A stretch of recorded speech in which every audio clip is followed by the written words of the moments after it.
بسم اللہ الرحمن الرحیم۔ سامعین محترم، علیہ السلام کی حدیث مبارکہ ہے، حضور علیہ السلام نے ارشاد فرمایا، دو لوگوں پر رشک ہے،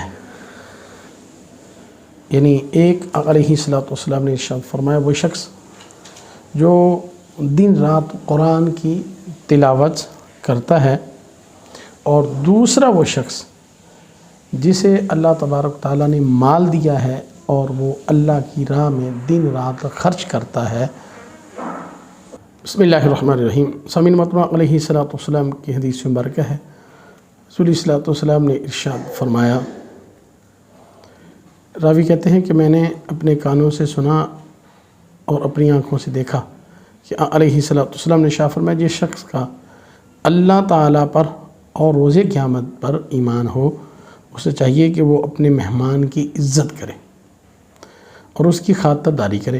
صحابہ نے پوچھا، یا رسول اللہ صلی اللہ علیہ وسلم خاطرداری کب تک کرے؟